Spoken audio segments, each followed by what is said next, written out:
Here we go.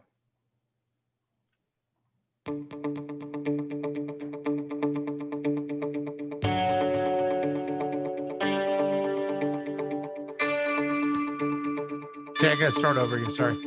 Okay.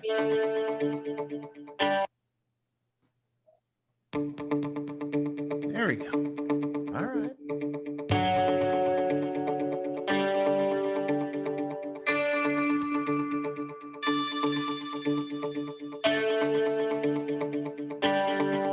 Welcome to the Health Detective Podcast with Roberto Parker. Join strength and conditioning expert Roberto Parker as he shares his over 35 years of experience in training athletes and helping people achieve their fitness goals. Now here's your moderator, Chris Whiting, with Coach Roberto. Hey, welcome everybody once again to the Health Detective Podcast. As our announcer Paul let us know, as always, the star of this show is Coach Roberto Parker, who is a strength and conditioning expert. But you're a little bit more than that, Roberto. You're also a functional nutritional expert, and we're going to dive into nutrition tonight, I believe. And talk a little bit about nutrition versus functional nutrition and what that means, right? Well, I want to talk first a little bit about, you hear two terms, the term dietitian, you hear the term nutritionist, and there is a difference between the two. Okay. And I also want to go into the food pyramids tonight. I sent Paul some graphs on that. I don't know if you can. I got it. I got them. I'm ready to go. Okay, we can pull that up a little bit later on, but I want to go into the difference between a dietitian and a nutritionist, because the two really are not quite the same. They're both related to food, obviously, but yeah, the approach is a lot different. I don't think a lot of people realize this. A dietitian is someone who is board certified, who is licensed, and there's some good dietitians out there. But like any other profession, there's some ones that aren't so good also. And some of the way they do things, I don't really agree with, because they're kind of locked into doing it a certain way. They're very, very myopic in some things they do. Well, let me ask you this. If I go to, and I know you haven't got to nutritionists yet, but like, if I go to the doctor and they're like, you got to improve your diet, I'm going to set up an appointment for you with would that typically be with a dietitian then? Yes. Okay. Because dietitians and medical doctors are very, very linked together. And really, a lot of times for legal reasons, because if they send you to a nutritionist, nutritionists don't have to be licensed. I myself, I'm certified in nutrition, but I'm not licensed dietitian. So when you're licensed, you have to go through a lot more red tape and steps to become a board certified dietitian. Now, dietitians work with different entities. Some of them work in hospitals with people that are burn victims, people that have severe eating disorders. Some of them work in school systems where they set up diet programs for what they're going to serve for the kids during the week. And some work with even athletes and athletic performance. And of course, there's some that work in stores like Hy-Vee and Price Chopper, although I think some of them have eliminated those positions. But they work with people are a little bit more clinical also, a lot of times, dietitians. Now, a nutritionist, I myself, I consider myself a functional integrated nutritionist. What I do, I take a close look at your lifestyle, at your biomarkers via your blood work, urine, saliva, and that kind of thing. And I look at how your body's working intrinsically. I look at your personality traits. I look at your lifestyle. I look at your background. I look at your sleep habits. I look at your eating habits. I look at a more broad spectrum. That's how I do it. Now, there's some nutritionists who aren't very good either. They call themselves nutritionists, but they just believe calorie in, calorie out. They just believe, okay, let's just work out. You can just eat less calories and just work out all the time. There's a lot more to it than that. So, there's good and bad dietitians, there's good and bad nutritionists. Dietitians tend to use the food pyramid a little bit more than nutritionists do. And what I mean is, everybody has seen the food pyramid, right? Oh, yeah. Can you pull that up, Paul, one of those? You got it. Yeah. Okay. Oh, yeah. Okay. Now I can't really see that. I sent you about 3 or 4 different graphs there. And the one that dietitians tend to use is where at the base you find a lot of, I can't tell if that's it or not, but I'm seeing slices of bread and a bowl of cereal. right. That's at the base bottom. there. Go back to the very top one there, Paul. Okay. At the base of that pyramid, you're going to find a lot of carbohydrates. Yeah, there's Bread, pasta. yeah, cereals, pasta. And at the top of the pyramid, which is where they want you to eat less in quantity, that's where you're going to find more oils and fats and that kind of thing. See, I don't really agree with that pyramid because go ahead, Chris. I was just going to say, it's interesting to me, and maybe you're going to get into this, that oils are up there at the top, because a lot of what I have read recently is like good, healthy fats like olive oil and such should be a major part of your diet. Should be at the base of the pyramid. Now, that pyramid you're looking at there, that is your standard American diet. SAD, okay? That is your standard, which most people consume. And a lot of people consume carbohydrates, and they're not even aware that they're consuming high amounts of carbs because they hide it in foods. You might eat a protein bar, for example, and what do they put in protein bars? They put a lot of maltodextrin and that kind of thing, which is basically carbohydrates. It's like sugar.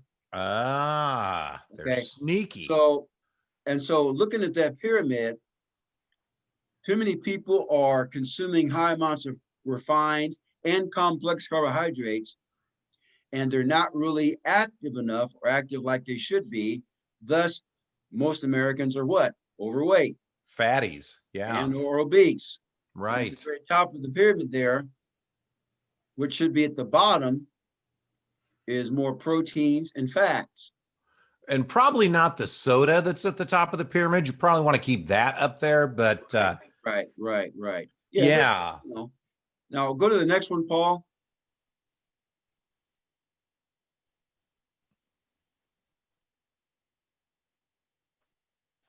Okay, I can't really tell if that one is there, but that's the paleo food pyramid. So okay, now the paleo is more fats, more animal-based products at the bottom of the pyramid. Yeah. So that says plant foods at the bottom, vegetables, berries, fruits, nuts, and seeds. And then right above that, animal foods, meat, seafoods, and eggs. Okay. Now, paleo is not quite as strict as keto, whereas paleo is more, a combination of good, clean animal foods and good, clean plant foods. Okay. Gotcha. Now, there's dietitians who might do the keto thing. Okay, but I don't really think they do as much. They follow more of the clean, that they call clean carbohydrates, maybe more fibrous fruits and vegetables, but they still don't, a lot of dietitians really don't recommend eating a lot of animal products because they feel that's going to lead to some sort of high cholesterol or heart disease, which I totally do not agree with. Gotcha. Now go to the next one, Paul. And we've totally given up on the 4 main food groups, right? That's what I was taught in school. What do you consider 4 main? Like carbs, protein, fats? Yeah, well, I believe it was like carbs, dairy, meat, and fruits and vegetables. Okay. Now, some people, here's the thing, that breads, gluten is pretty much a consensus among holistic practitioners that gluten is not good. Dairy, there's not as much of a consensus on that. Dairy, if you talk to one person who's a nutritionist like myself, they'll tell you that dairy is okay to eat as long as you eat non-pasteurized, non-homogenized dairy products. Whereas someone else will tell you, stay the hell away even from dairy products, period. Like Dr. Joe Mercola, a lot of people have heard of him. Yep. Okay. He is not big on dairy at all. He pretty much says stay away from it. But he also says if you got to eat dairy, eat non-pasteurized dairy, but he's not big on dairy. Whereas you talk to other people similar to Joe Mercola, they'll tell you that dairy is cool to eat as long as you're eating raw, non-processed, non-pasteurized dairy products. There's not as much of a consensus on dairy. I personally believe that you should minimize dairy. I don't believe as human beings that we should be drinking another animal's milk. I mean, that on the face of it, that really does make sense. And I think for a lot of people, their body maybe tells them if dairy's good for them or not. Right. Some people just don't tolerate it and they get all farty every time they eat it. Yeah. Yeah. Like yourself, Chris. What? Okay. Guilty as charged. Yes.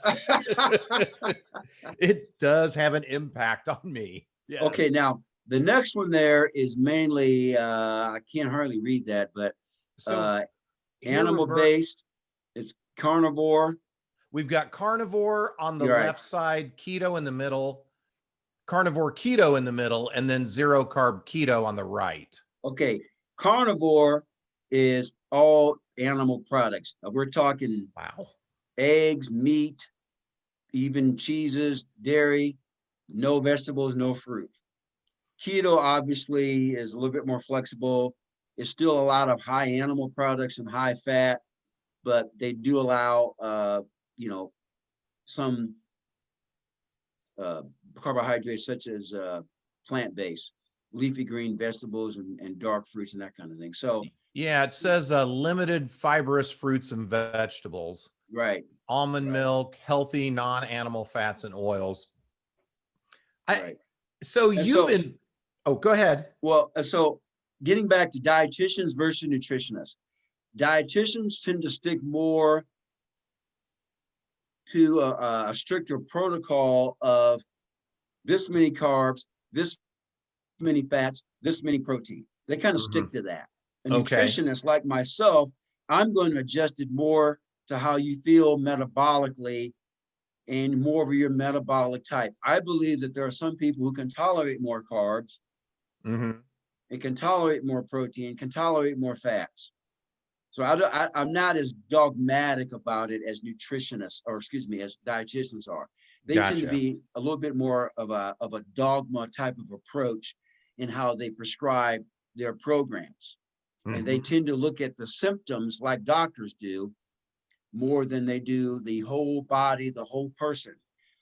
I think it was Hippocrates who said, it's better to treat the person who has the disease rather than the disease who has the person. Okay. Ooh. So you look at the person first. Yeah.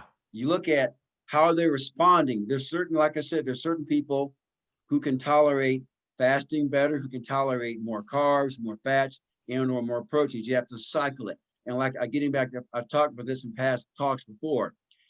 There's times you want to eat less, eat more, exercise more, exercise less. Yeah. Higher carbs, lower carbs, more fats, less fats. I believe in cycling through that. Now it's going to be different from person to person. And so as a nutritionist, as a functional integrative nutritionist, I adapt the program to the person.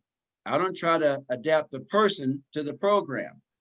Now, can we differentiate here? Because you've used the term nutritionist and you've used the term functionally integrated nutritionist. So what is the difference between those two?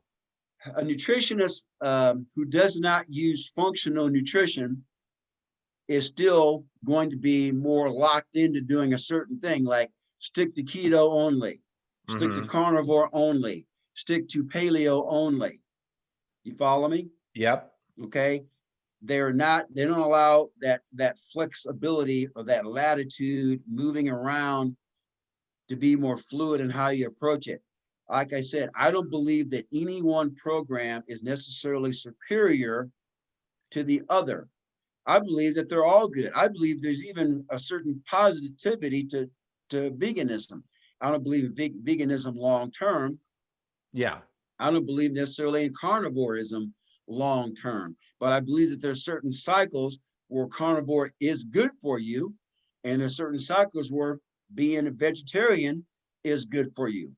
But I don't believe you should just stick there all of the time. Now, as I told you last week before you leave the workout, you could be a carnivore person, but maybe you go 80-20, 80% animal-based, 20% plant-based. Mm-hmm. Be the same with vegetarianism, 80% vegetarian and 20% maybe you eat things like eggs and at least some animal-based products, maybe not flesh, but you can eat animal-based products like eggs and cheese and yogurts and that kind of thing. So now veganism, they don't believe in any animal products, period. They won't even touch yogurt. So that's, to me, that's a little bit out there, but vegetarianism, I'm not really totally opposed to it. You know, there's a reason why God gave us carnivores, you know, these canine teeth. Oh yeah. Rip and tear. Okay. I got them. But, and if you look at the digestive tract of human beings, you know, it's a pretty long digestive tract.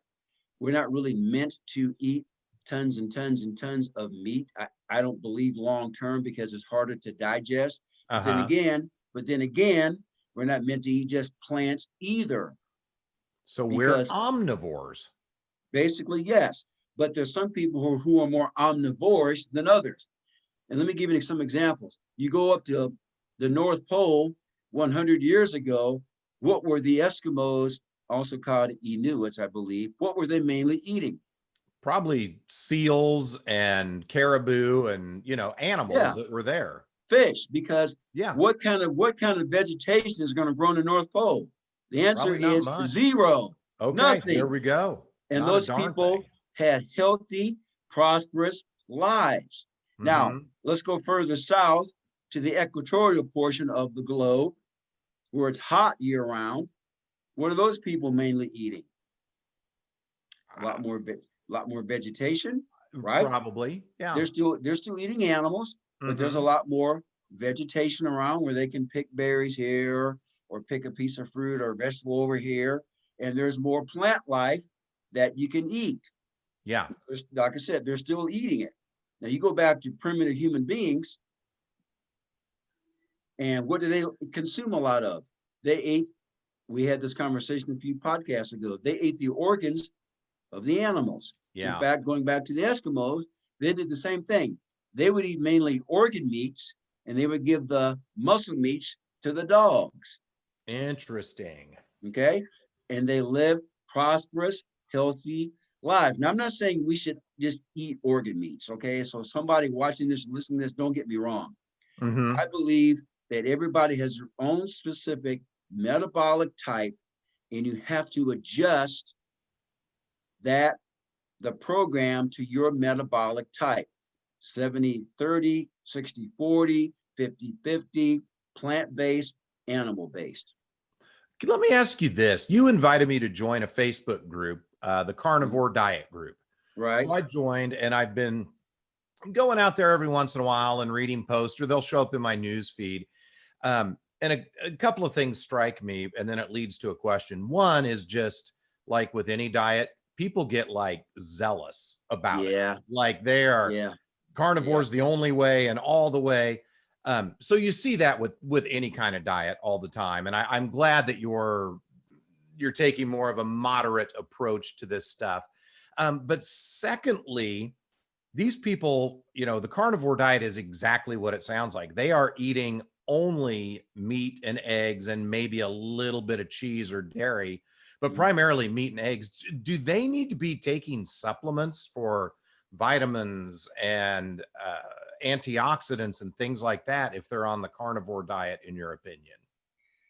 Well, here's the thing about it, and there's some leading people out there that have studied the carnivore diet. I was watching a podcast today by Dr. Ken Berry.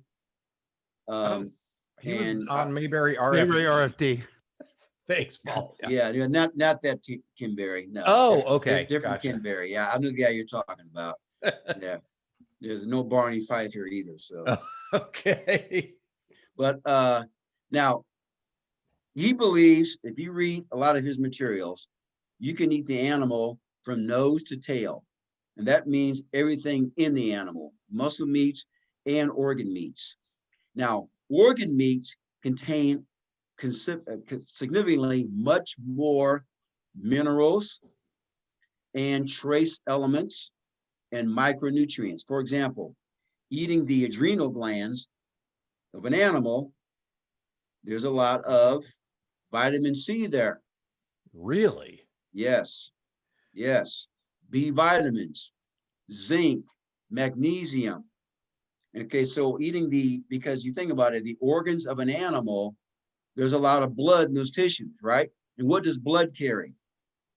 Uh, A lot of nutrients. Nutrients, iron. Yeah, exactly. Because So that's you how, when that's how you get the nutrients to the tissues of the body is via the blood. And that blood tends to accumulate more in organ meats than it does in muscle meats. That is why for years, the Eskimos would eat mainly organ meats. Now we consider that kind of gross and nasty, Yep. but those people had very prosperous, healthy lives. Now, when the Eskimos became more civilized, we started eating more what they call white man's food. That's when they started to develop more cancerous tumors. They became overweight. They started developing all kinds of metabolic disorders. And the same with the Native American Indians. Native American Indians, certain tribes, all they ate were buffalo meat because, in the Great Sioux Nation, in the wintertime, there's not much vegetation in South Dakota, North Dakota, Wyoming, Montana, and they would just kill buffalo, and that was their main source of food. And I remember learning that, just like you were talking about the Eskimos, that the Native Americans from nose to asshole, they'd eat the entire buffalo and use every part of it. Yeah. I'm curious. So when you say organ meats, what pops in my mind is liver. But when you mention adrenal glands, you're talking about way more than just liver. The adrenals lie on top of your kidneys. That's what makes cortisol and adrenaline. Okay. You can also eat other organ meats like brain, kidneys. Wow. I mean, there's all kinds of organ meats. Heart. I mean, heart. You can eat heart. I mean, wouldn't that be tough? I would imagine the hearts. I've never eaten one, Chris. So I am surprised by that. Wow. No, I do eat liver occasionally. I do like liver. But, chicken gizzards, they're basically livers. Yeah. When I grew up as a kid, my parents used to make, my mom used to make stuff called hog head cheese.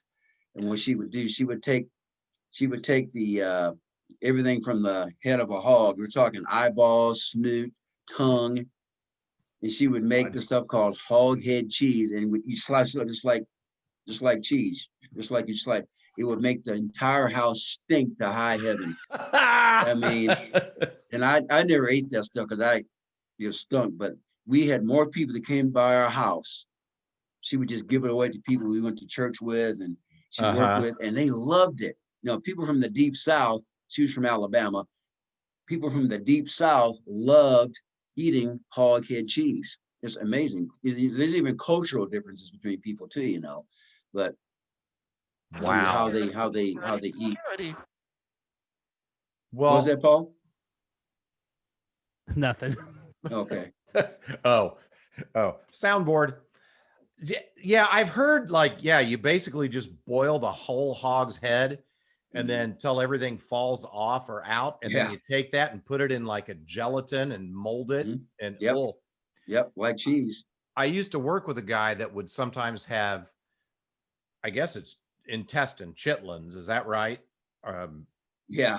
And he would warm it up in the microwave at lunch, and woo, it did not smell great. Holy cow. Yeah, I've eaten chitlins when I was real young. That's basically intestines of a hog is what it is.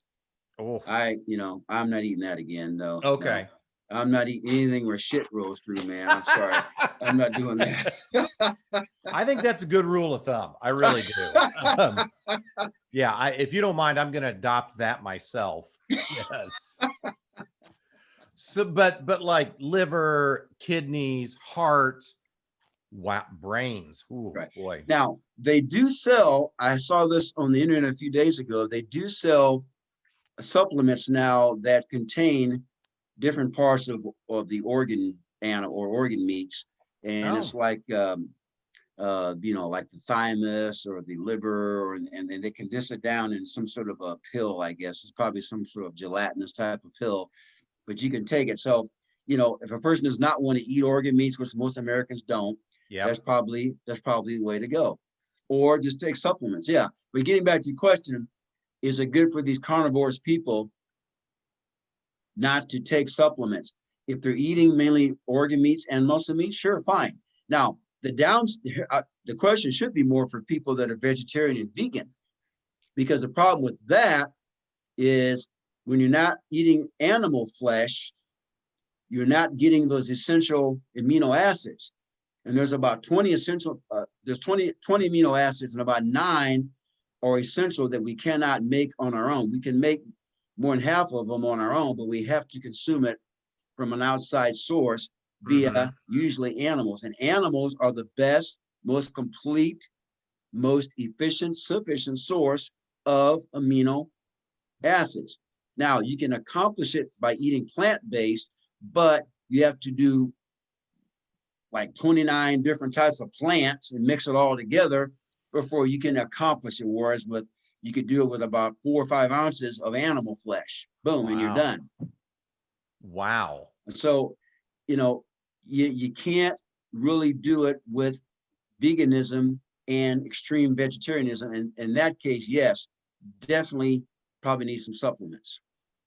So with you as a functional integrative nutritionist, what does it look like when you're helping somebody determine what type of diet or what rotation of diets works best for them? What do you mean? What does it look like? I mean, yeah. How do you determine what's good for somebody? How do you help them determine? Okay, it's just like the assessment I did on you. I look at their blood work. I look at their lipids. I look at their thyroid blood work, their biomarkers. I look at the cortisol, adrenal. I look at vitamin D levels, vitamin C levels, B vitamin levels. Not just that, I also do a lifestyle assessment. We evaluate how you're sleeping, your food cravings, your hunger, your bowel movements. Are you getting bowel movements every day like you should? Do you feel energetic at the beginning of the day, at the end of the day? Do you have drowsy spurts during the day? We do a complete analytical, subjective, and objective analysis on you. I just had a lady the other day, one of my customers, she sent me an email saying she's been having problems with GERD. Well, there's a little test, an in-home test you can do for GERD that I sent her, and she's going to take it and send it back to me. So that gives me kind of an idea of what she's doing in her lifestyle. It won't give me all of the answers, but at least it starts sending us in the right direction. Okay. Yeah. And so a lot of GERD is related to, believe it or not, low stomach acid. Low stomach acid that usually develops as you start to age in life, but you can do things to supplement that to help offset that by the type of food you're eating, and by even taking stuff like apple cider vinegar that's a little bit watered down, but can help stimulate the digestive juices in the gut. Interesting. So, I mean, yeah, you have to sit down and really peel away the layers of what a person is doing. See, whereas a dietitian might just say, take this supplement, take that supplement. They really don't take a deep dive look into your lifestyle. Yeah. Everything that happens in your life that's pretty much disease oriented or is symptomatic is related to some sort of stress in your life. And a lot of times that stress is chemical stress, which is related to your diet, your eating habits. It could be some physical stress. Maybe you're working too many hours. Preach. Maybe you're not getting enough sleep. Believe it or not, people that don't get enough sleep, but they still work out a lot. For example, we're gonna train tomorrow morning at 6 o'clock, maybe, depends on the roads. Right. But let's say you go to bed at 2 o'clock in the morning and you only get about 3 hours of sleep and you get up and go to workout. Well, are you taking one step forward and one step back doing that? I say yes, because you're not getting enough sleep. You're not letting your body recover. So now you're going to the gym to do what? Tear yourself down even more. Tear your body down. Right. Yeah. So now you only get 3 hours of sleep, and you do it again the next day, and the next day, and the next day.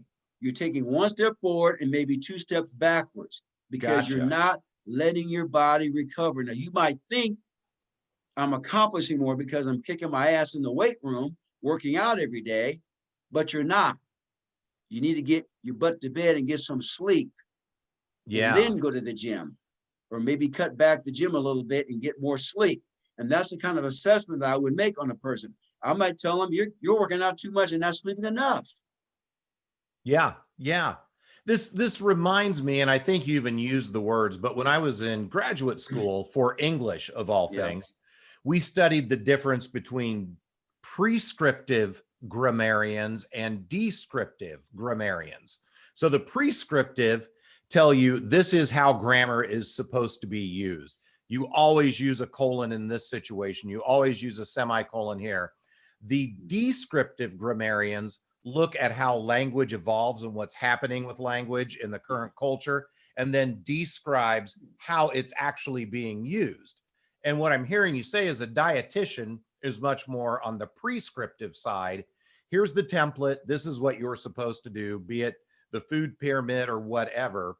Right. Whereas a nutritionist is more descriptive, like diving deep into what's actually happening with you, and then describing a program that will work best for you and your body and your biomarkers. I'll give you a quick story.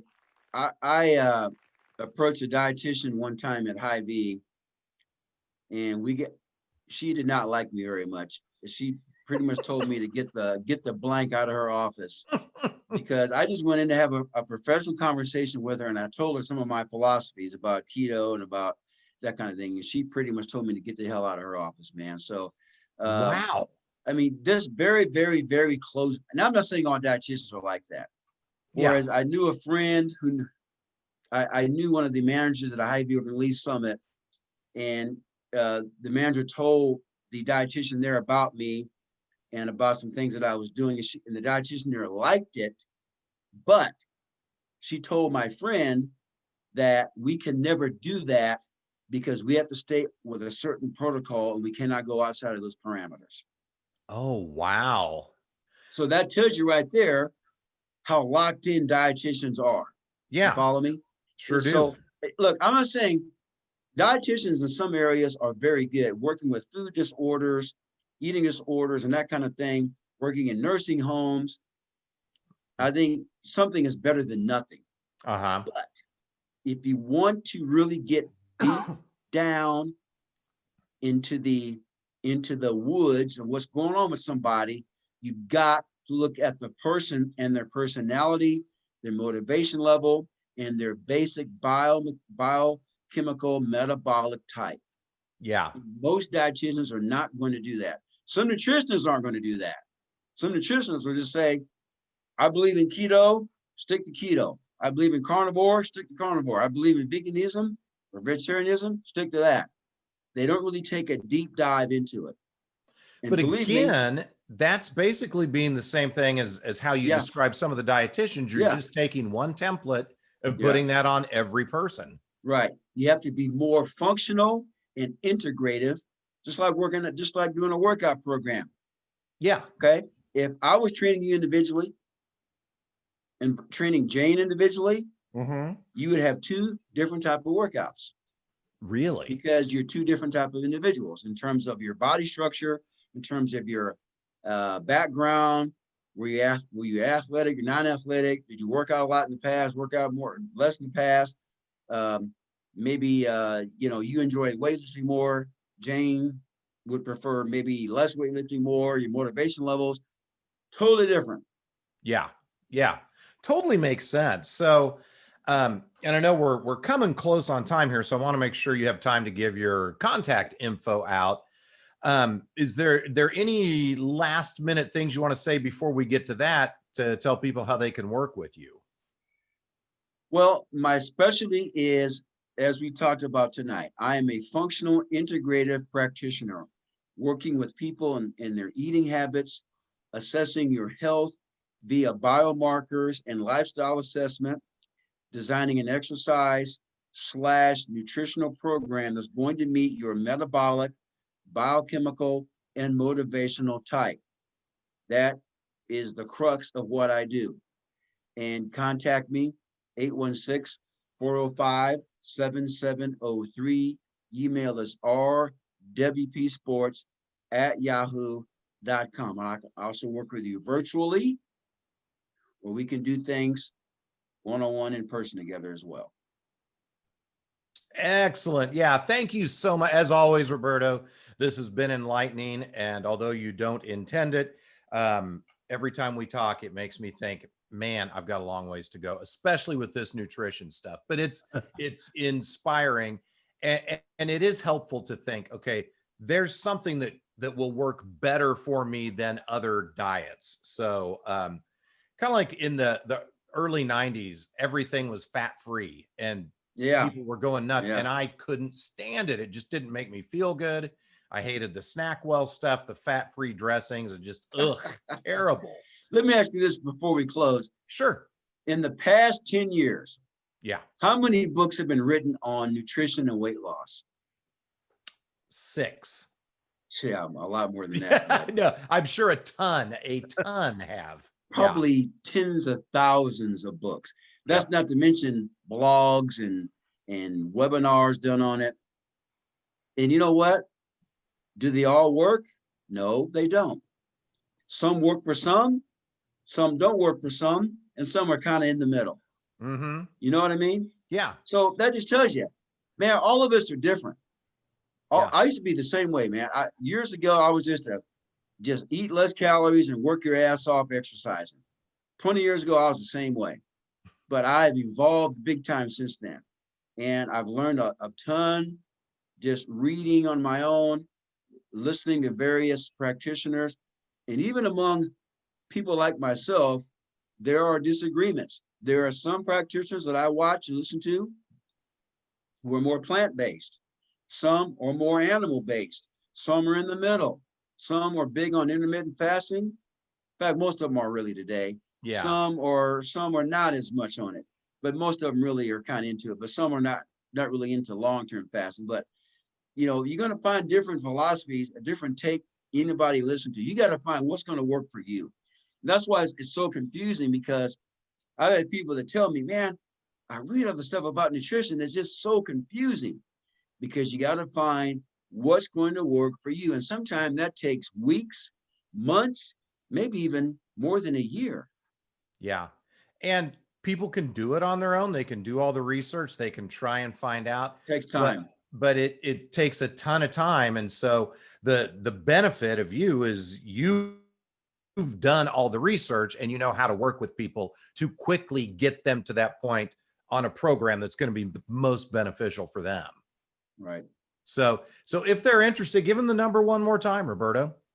816-405-7703. Email is rwpsports@yahoo.com.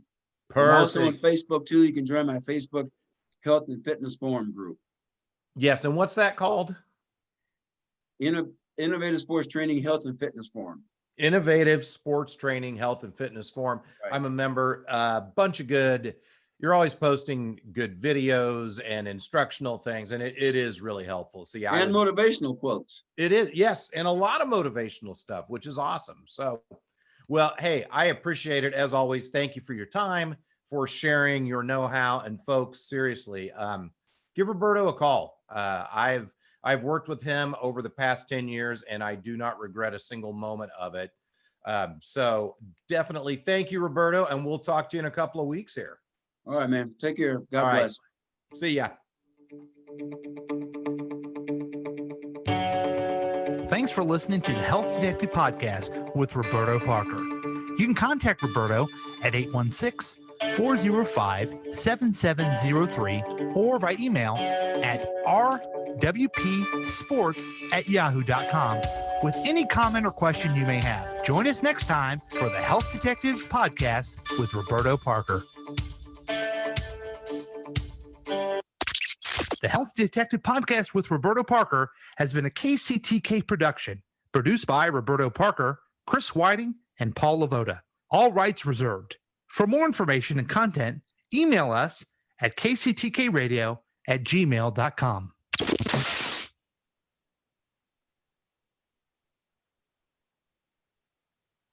Yay.